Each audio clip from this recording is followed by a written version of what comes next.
Hi, I'm Elaine Harding. Welcome to my blog at stampwithelaine.com. I have yet another use for the Giving Gift dies, and this time it's to make a tea light. I'm not sure if you can see this. If I switch the light off, perhaps you can see the glow. There's a tea light inside which is battery operated, and this is really simple to make. It will be nice to have at each place setting at your dinner table. The best one to use is really the snowflake one. This is the wrong orientation. This is landscape, and the ornament one is far too small. So the best one really is the snowflake one. You need a piece of basic white cardstock. This is 8 1/4 by 6 inches, and gold shimmer vellum. This is 3 5/8 by 8 inches. Bring in the scoreboard and you score with the long side at the top at 2 inches, 4 inches, 6 inches and 8 inches. In metric, this measures 21 centimetres by 15.2 centimetres, and on the long side you score at 5, 10, 15 and 20 centimetres. Rotate the cardstock anti-clockwise a quarter turn and score at 4 inches. The narrow tab is at the top, so you score that at 4 inches. That will be 10 centimetres. While you've got the scoreboard out, you score the vellum at 2 inches, 4 inches and 6 inches. Don't score too hard or you'll break the paper. In metric that will be 5, 10 and 15 centimetres. Don't do any cutting yet, but do burnish the score lines.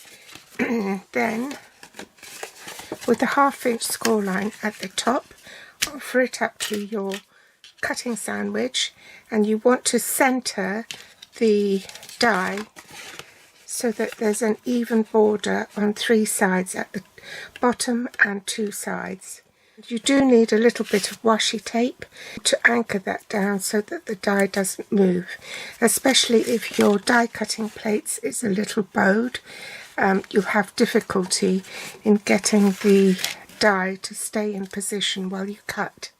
So I'll go and cut the first one first. Carefully peel this off so it doesn't break or tear the cardstock, and take out all these bits. Then you cut the second panel along, using that as a guideline to place your die, and make sure again that you've got an even border at the bottom and 2 sides, and you carry on doing that until you've die cut all 4 panels. So I'm going to burnish these lines again.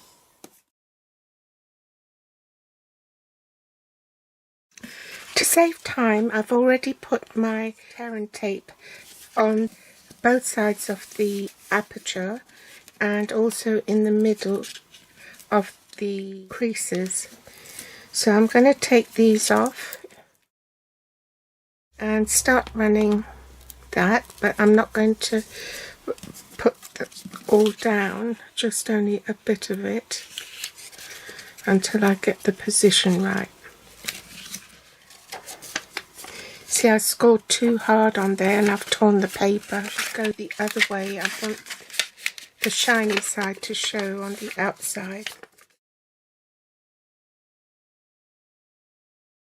So I'm going to use the scoreboard to help me get this aligned properly. And I want it in the crease.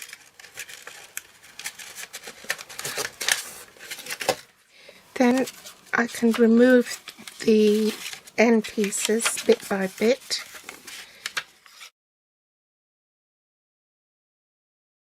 Miter this corner like so, and cut away that little rectangle on the tab.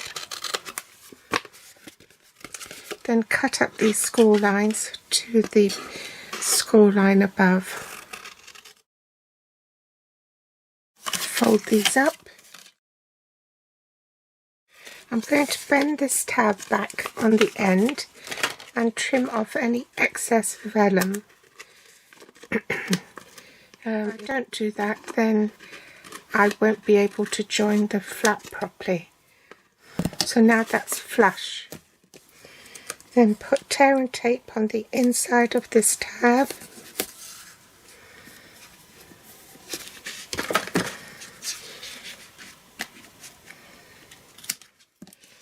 Take off the protective tape. So bend that over.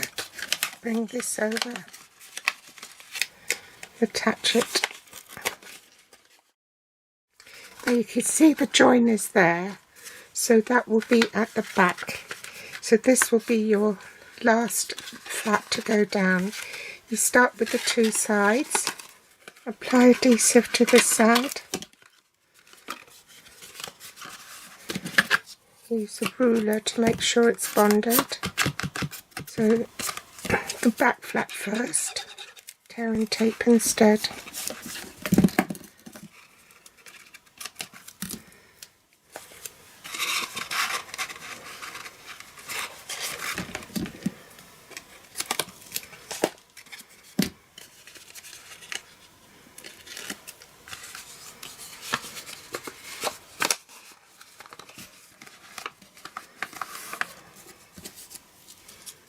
And hey presto, you've got, pop your tea light in, and there you have your tea lights. That was so easy to do. I hope you've enjoyed today's tutorial, and pop back for more inspiration next time. Thanks for watching. Bye.